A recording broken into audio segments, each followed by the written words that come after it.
Meu bem, boa noite. Vamos lá, boa noite, pessoal. Sejam bem-vindos. Vamos então para uma live aqui, né? Que eu decidi fazer porque nós tivemos algumas uma pergunta específica, né? De ontem para hoje, que me gerou uma resposta bastante importante ali no Instagram, né? Bastante importante ali aqui no Instagram, nas caixinhas, tá bom? Então eu queria comentar sobre isso aqui, por isso que eu abri uma live agora. E aí eu quero falar sobre isso aqui com vocês, tá bom? Vamos entrando, vamos compartilhando aí com todo mundo, por gentileza. Érica, seja bem-vinda, se puder, então vamos compartilhando. Então, Maria Paula, Érica, mandando aí para os contatos para a gente poder começar aqui esse negócio. Kellen, seja bem-vinda mais uma vez. Kellen pulando de uma live para outra minha aqui, né, Kellen? Sei lá, uns 25 minutos a gente tá terminando lá a catequese, agora eu também outra live aqui, né, Kellen? Que bom, muito bem, muito obrigado. Isso aí, prestigiando aqui. Que bom. Muito bem. Vamos lá então. Então, seguinte, né? Eu vou colocar aqui dois textinhos para vocês daqui a pouco, né? Que eu vou falar sobre. Estou falando muito sobre Viktor Frankl, mas de fato é porque. Muito obrigado, Erika. Brigadão. Fico feliz. Seja muito bem-vinda. Espero que continue ajudando, né? De fato, espero mesmo que continue ajudando. Que bom que gosta. Mas eu vou ler para vocês aqui daqui a pouco dois textinhos, né, a respeito aqui do livro do Viktor Frankl, né, do Homem em Busca de Sentido. Mas antes disso, eu queria comentar com vocês aquilo que estava acontecendo mais cedo, né? Vocês percebam só, né? Eu quero que vocês notem o seguinte, como é uma live rápida, né, então eu vou dar uma acelerada aqui para ele não se perder bastante, tá? Para ele não ir muito longe e depois não voltar para onde a gente deve aqui do modo devido, né?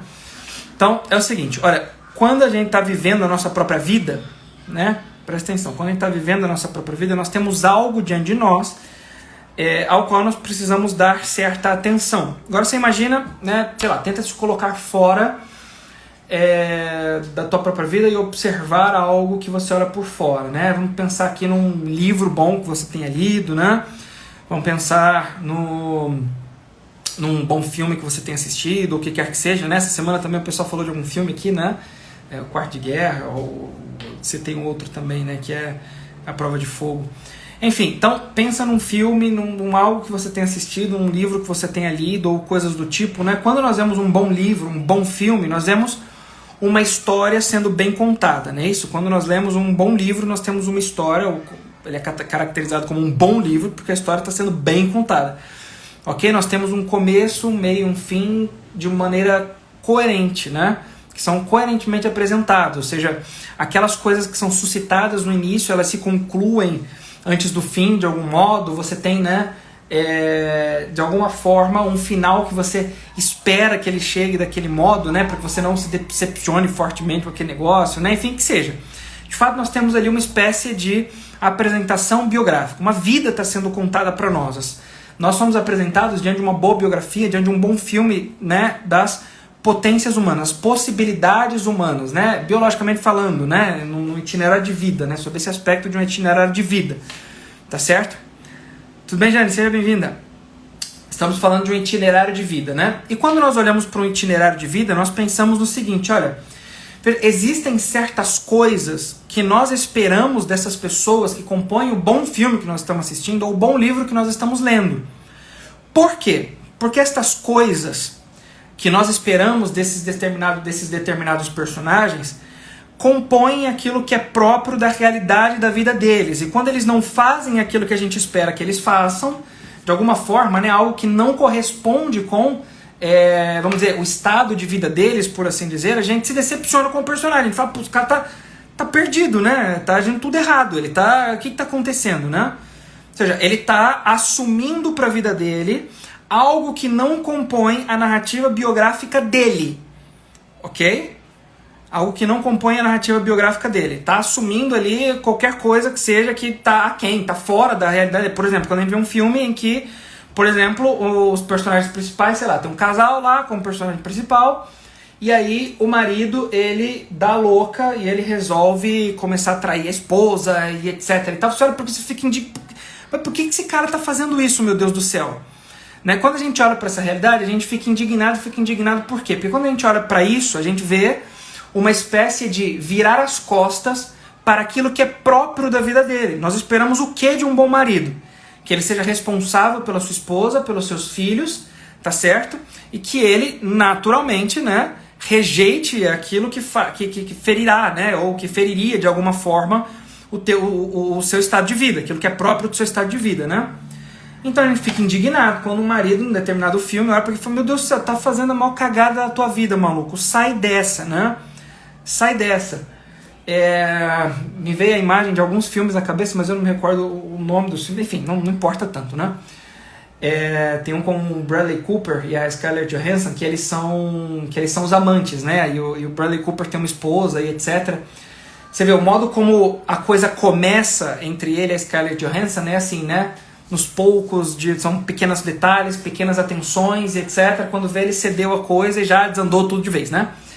E aí, mas você olha para aquele e fala, meu Deus, por que tá fazendo isso, cara? E aí você olha para a esposa dele, as atitudes da esposa dele são interessantes, né? Eu não me lembro o nome da atriz, e nem o nome do filme, mas quando a gente olha para as atitudes da esposa dele, você vê um certo cuidado, uma certa busca por, de algum modo, corresponder ao amor do marido ou amá-lo do modo devido, né? Então você vê nela uma luta pelo matrimônio e nele, assim, umas vaciladas, assim, absurdas. E você olha para aquele e fala, meu querido, sai daí! O que você está fazendo aí, cara?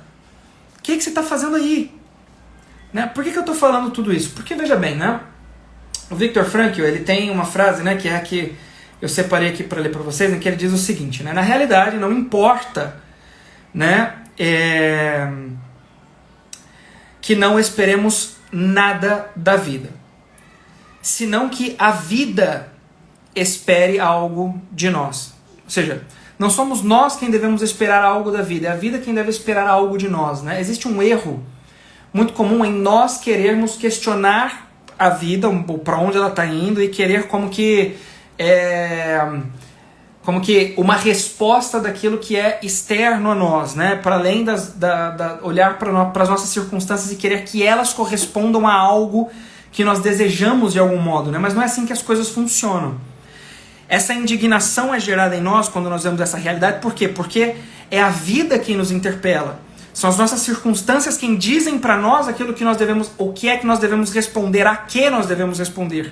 E o modo como nós, né, coerentemente responderíamos a essa realidade, que seria mais aceito e etc e tal, né? Seria algo um pouco mais coerente e diria respeito à realidade própria daquele estado de vida e que quer que seja, né? Quando nós vemos, por exemplo, atualmente, né, os sacerdotes, né, preocupados muito mais com obras e muito mais com etc e tal, esse tipo de coisa, você olha para eles e fala, meu Deus, para, a tua preocupação tem que ser com sacramento, meu querido. Vai atender confissão, você vai, né? Atualmente o padre, o meu pároco lá até deu uma desabafada esses dias, porque o pobre do coitado, ele até quer fazer essas coisas, mas ele é obrigado a fazer outras porque o povo não ajuda, né? Coitado, então a gente tem que rezar pelos sacerdotes. Mas o fato é que, veja, são as nossas circunstâncias a que nós devemos responder. E não olhar para ela e querer que de algum modo elas nos respondam. Como que, veja, vida, o que é que você tem para mim? Não é isso, é a vida que olha para você e fala, e aí? O que é que você tem para mim? Entende ou não? Por que eu estou dizendo tudo isso? Olha, aquela moça me fez uma pergunta que foi bastante peculiar, né? Que é, puxa vida, né?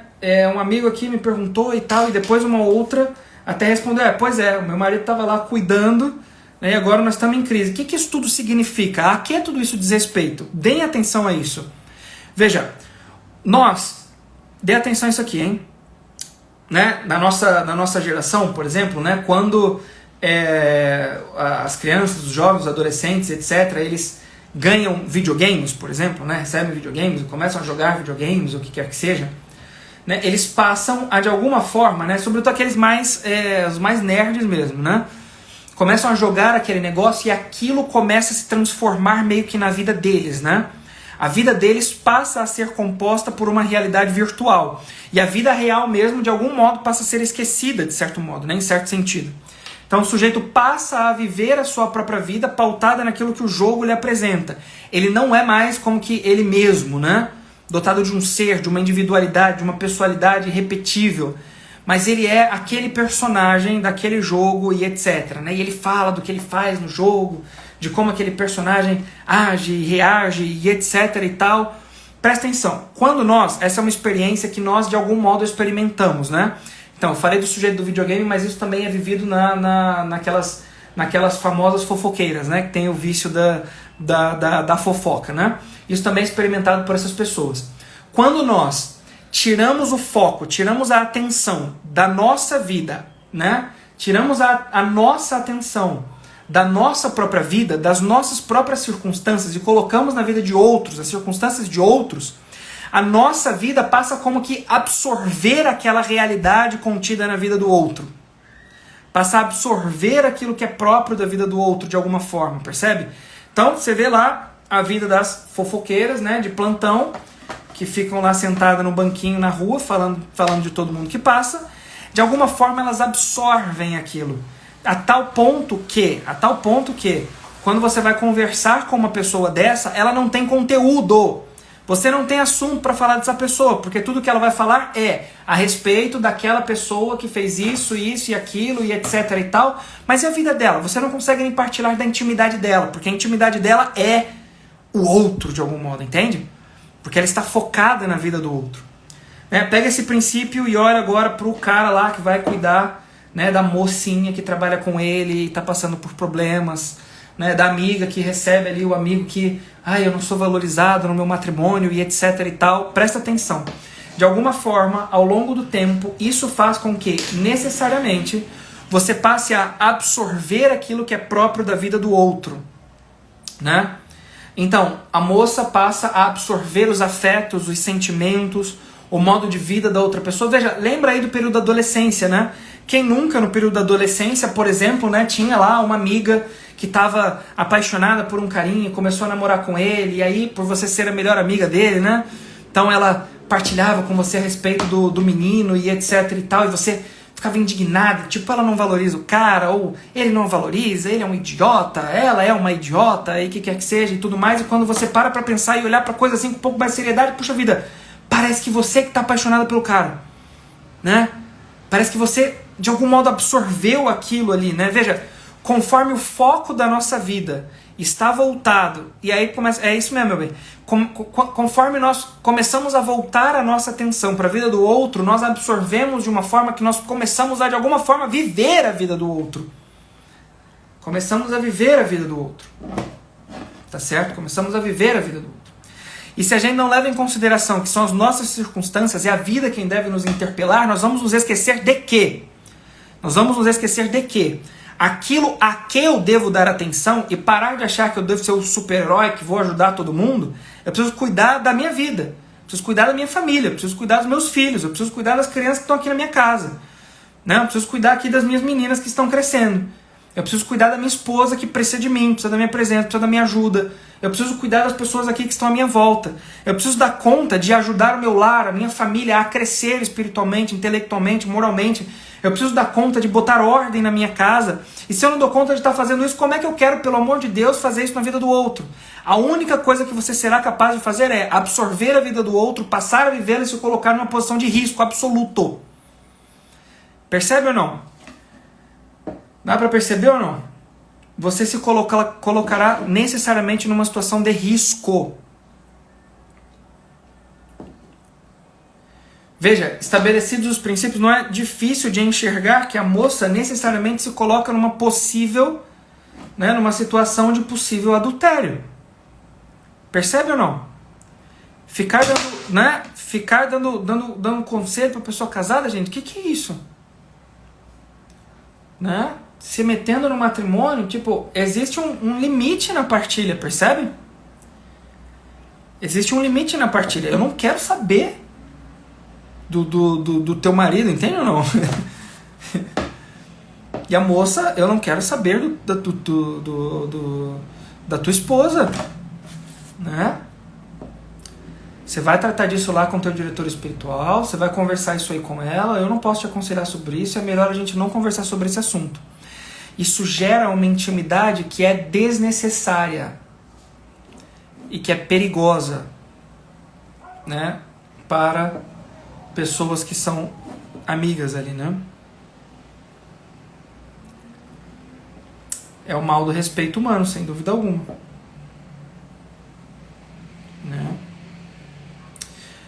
Em alguns casos sim, né? Porque a gente fica com medo de dizer pro outro aquilo que deve dizer e magoar e coisa e tal, né? A gente fica com receio de, ai meu Deus do céu, né? Puxa vida, como é que ele vai se sentir e tudo mais. Tem os casos de curiosidade, mas eu vou chegar onde eu queria chegar aqui, né? Tem o caso onde eu queria chegar aqui, né? Tem os casos de curiosidade também, né? Que é o fofoqueiro mor, que quer saber de tudo e tudo mais, né?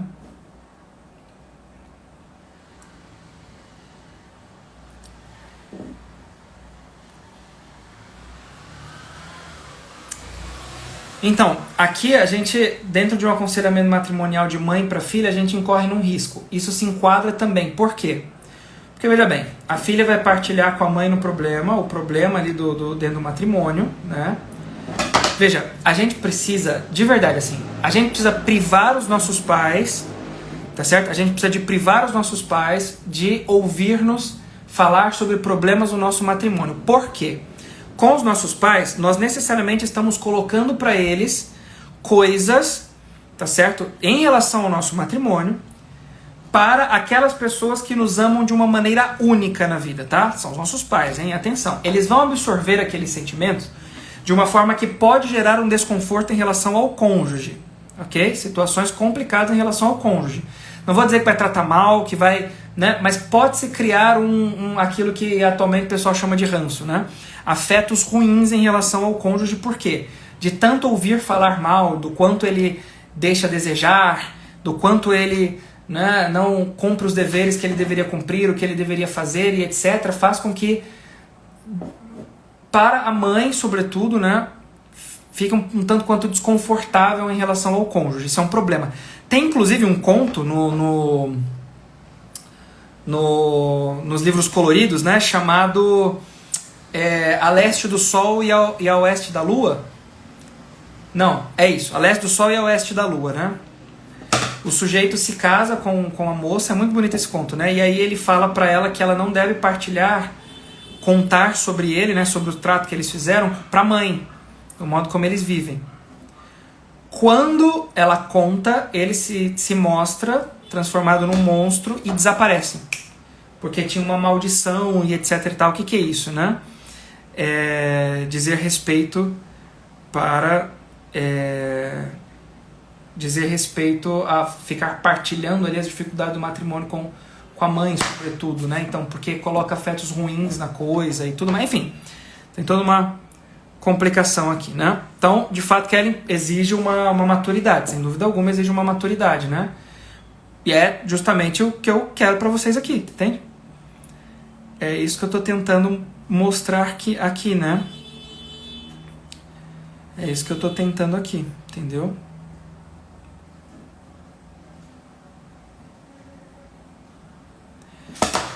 É isso que eu tô tentando mostrar aqui.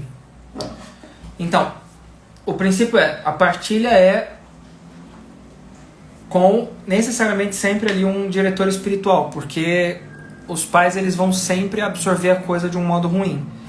E com amigos próximos que seja, qualquer coisa que seja, a gente corre um risco sério, né, de absorção das coisas ali. É isso, esse é o princípio, né? A gente vai absorvendo as coisas da vida do outro, vai passando a querer viver aquilo, né? Isso é ruim para os pais também. Busque, sim, diretor espiritual muito bom para que a coisa seja feita do modo correto. Mas o fato é que, né, a curiosidade existe, o respeito humano existe, mas mais do que isso existe um aspecto de soberba também. Existe um aspecto de soberba também. que é o seguinte, né? Quem disse que a tua posição é a posição de conselheiro, né? Quem disse que a tua posição é a posição de ajudar esse amigo ou essas pessoas que sejam? Quem disse que essa é a tua posição? Veja, presta atenção, a gente precisa se instalar na realidade. Por isso eu coloquei esta frase aqui, né, do Viktor Frankl. A vida espera algo de nós. A gente precisa se instalar na realidade, notar que na realidade, a realidade do mundo, da minha vida, né, me exige algo que eu preciso, né, que eu preciso dar uma resposta, e que essa resposta a ser dada só pode ser dada por mim e por mais ninguém. Tá certo? Só pode ser dada por mim e por mais ninguém. Veja, tem um outro texto aqui que é dito, né, do Viktor Frankl, que ele diz assim, ó, né, quando se aceita a pessoa como um ser irrepetível, insubstituível, então surge em toda a sua transcendência a responsabilidade que o homem assume ante o sentido da sua existência. Ok? Quando se aceita a sua irrepetibilidade, insubstituibilidade, né, deve-se inserir necessariamente nesse momento o tema da responsabilidade, né? Quando se aceita a pessoa como um ser irrepetível, insubstituível, então surge em toda a sua transcendência a responsabilidade que o homem assume ante o sentido de sua existência. Ou seja, há algo na vida, na sua vida, na minha vida, que só você, que só eu podemos realizar. Porque você é insubstituível, é irrepetível. É só você quem pode cumprir isso aí. É só eu, sou só eu quem posso cumprir isso aqui. Isso é próprio da tua vida, isso é próprio da minha vida, isso é próprio da existência de cada um de nós. Quando se aceita este princípio de repetibilidade, deve-se aceitar necessariamente o aspecto da responsabilidade pela própria vida de cada um. E por isso coloquei que cuide sua vida, entende? Deixa o matrimônio lá, você vai fazer o quê? Você vai rezar por essa pessoa, partilhar o puxa-vida, né? Olha, eu gostaria que você não partilhasse mais comigo, mas eu vou rezar por você. E reza com toda a caridade do mundo. Mas aí você, meu querido, minha querida, vai cuidar da tua família, né? Do teu cônjuge, tá certo? Vai cuidar dos teus filhos e vai parar de querer cuidar do outro, né? E vai parar de querer cuidar do casamento do outro. Veja, enquanto você para de cuidar do teu matrimônio para cuidar do outro, o teu foco necessariamente saiu da tua vida e foi para a vida do outro. E você acha que você vai viver a vida de quem? Do outro e não a tua. Consequência necessária da coisa: o teu matrimônio começará a ter desatenções, tá certo? Negligências, tá certo? Assuntos que são, né, assuntos inconvenientes, tá certo? Pequenas discussões e brigas, porque haverão exigências de atenção por parte do cônjuge, né? Haverão necessariamente, né, esquecimentos de determinadas coisas que não poderiam ser esquecidas de maneira nenhuma. Por quê? Porque a tua vida foi tirada do enfoque e o que foi colocado foi a vida do outro. E você vai se lembrar do que é importante para o outro lá. E você vai se, né, lembrar de dedicar-se de algum modo ao outro, com uma mensagem, com pequenas dedicações, com, né, detalhes pequenos ali, né? E quando você estiver se dedicando ali aos pequenos detalhes do outro e etc e tal, o que você vai estar fazendo, né? Lá na tua vida, né? Na tua família, com cuidado com os teus. Assim como acontece na demolição de uma casa, como eu coloquei mais cedo, né? Aceitando pequenas marretadas na parede que vão fazendo ruir ali, aos poucos, né? Fazendo ruir aos poucos, né? Fazendo ruir aos poucos. Tá certo?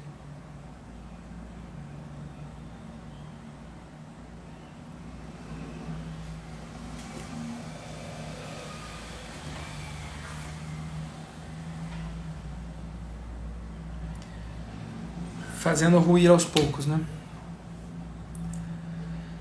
Então vocês vejam ali, né? A gente precisa ter muito cuidado com o que a gente quer fazer, né? Porque quem quer voar muito alto acaba que, no fundo, né, acaba que no fundo, né? O que acontece? O tombo, né, é maior. Lembram-se do mito de Ícaro, né? Ícaro fez asas com penas e cera e voou com seu pai, mas o seu pai lhe disse: cuidado para não voar muito alto, não chegue muito perto do sol. Ícaro se encantou, se encantou com o brilho do sol e quis chegar só um pouquinho mais perto, um pouquinho mais perto, um pouquinho mais perto. O calor do sol fez derreter as ceras e ele caiu. Morreu Ícaro. Percebe? Quanto mais alto nós queremos voar, maior será o tombo, tá certo? No futuro. A gente precisa ser humilde o suficiente para reconhecer o que é nosso, o pequeno, o pouco de cada dia, entende? O pouco de cada dia ali, né? O cuidar dos filhos, o cuidar do cônjuge. E isso, sejamos sinceros aqui, minha gente. Eu garanto que todo mundo aqui vai dizer, né? Tenho certeza que, né, a Thalita aqui, a minha esposa, a Kelly, todo mundo aqui que está aqui falando vai concordar comigo, né? A Érica, etc. Garanto que todo mundo que está falando aqui vai concordar comigo. Já é difícil o suficiente dar conta daquilo que é próprio do dia a dia, tá certo? O próprio aqui, nosso mesmo, da família, né? De botar mesa, né? Já é difícil mesmo dar conta disso aqui. Como é que vai, sabe, assim, querer voar tão alto, entende ou não? É isso que faz com que rua o edifício, né? Com que ele venha abaixo, assim. É aos poucos, entende? É aos poucos, entende? O que não fere, evidentemente, o princípio de caridade, hein, gente? Olha só, o que não fere é o princípio de caridade, hein? Você vai rezar pelo outro, né? Você vai dizer ao outro ali a verdade que precisa ser dita, mas você não vai se dedicar àquilo, né? A ficar pensando, a ficar, meu Deus, eu preciso dar, não sei o quê. Puxa vida, né? Puxa vida, né? Aí já é demais. Entende ou não? Aí já é demais. Rezar pelo marido todo dia já é difícil o suficiente, né? Então, o cara, vocês estavam falando aqui, né? O cara viciado em álcool, bebe pra caramba, e cuidar disso já é difícil pra caramba. Eu vou dar pitaco no marido dos outros, pô. Que isso? Né? Que isso? Entende ou não? Acaba sendo um meio de fuga. E como um meio de fuga, gera necessariamente uma partilha com o outro, uma perda do foco e uma, né, uma possibilidade de grandes erros, né? Grandes erros.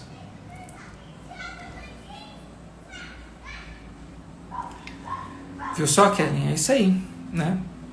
A gente muda para melhor de fato, a gente precisa se instalar na realidade, gente. É isso, se instalar na realidade, né?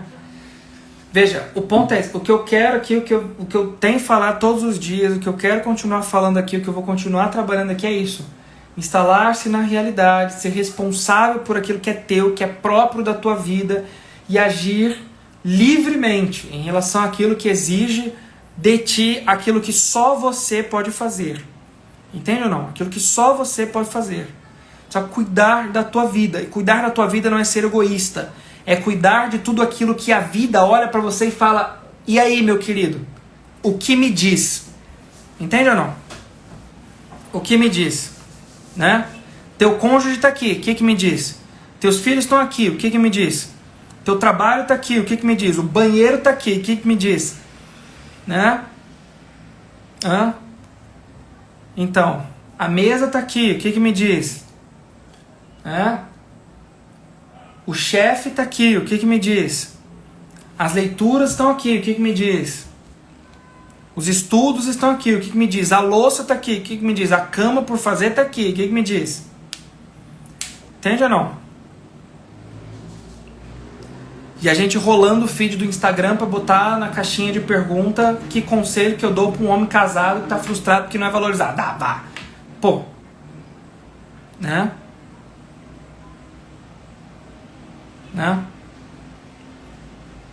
Teu cônjuge, cara, dá atenção pro teu cônjuge, vai valorizar ele, né? Tipo, Puxa vida, o cara falou que ele não se sente valorizado, né? Usa isso, sei lá, tipo, caramba, né? Ele não se sente valorizado, ele é meu amigo, conheço a esposa dele. Puxa, então preciso olhar pra minha vida e falar, mano, meu Deus do céu, eu não vou fazer igual essa mulher tá fazendo. Eu não vou fazer igual essa mulher tá fazendo, eu vou valorizar meu marido aqui, né? Vou valorizar meu marido aqui. E pro homem é a mesma coisa, tá lá a mocinha, né? Homem de igreja é, olha só, hein? É o cão, né? Vou rezar lá por ela, não sei o quê. E toma vergonha na cara, cara. Vira homem, né? Vai pra casa cuidar da tua esposa. Ela tá lá esperando você cuidar dela, né? Vai ficar rezando por ninguém, não. Reza a tua casa, chama tua esposa, reza junto com ela. Em casa, né? É isso aí, Thalita. Tem um povo que nem levanta da cama sem estragão. Estão tudo estragado. Um povo que tá tudinho estragado. O povo que tá todinho estragado, né? Todinho estragado. Vocês são fogo também, hein? Vou pra casa, meu bem. Tá bom, vou embora. Gente, tá bom. Vou embora agora pra minha casa, ver minha esposa, jantar com ela. Rezar também. Tá bom? Fiquem com Deus. Contem comigo. Eu gosto muito de vocês, gente. Eu tô aqui xingando vocês agora, mas é porque eu gosto de vocês, velho. Me importo com vocês, né? Então tá bom. Vocês rezem por mim aí que eu rezo por vocês, tá? Fiquem com Deus. A gente se vê aqui mesmo, né? A gente se vê aqui mesmo. Tá bom? Fiquem com Deus, gente. Tchau. Até mais. Um abração. De nada, Érica. Eu que agradeço. Obrigado por ter ficado até agora. Valeu, Keren. Fica com Deus. Até mais, gente. Tchau, tchau.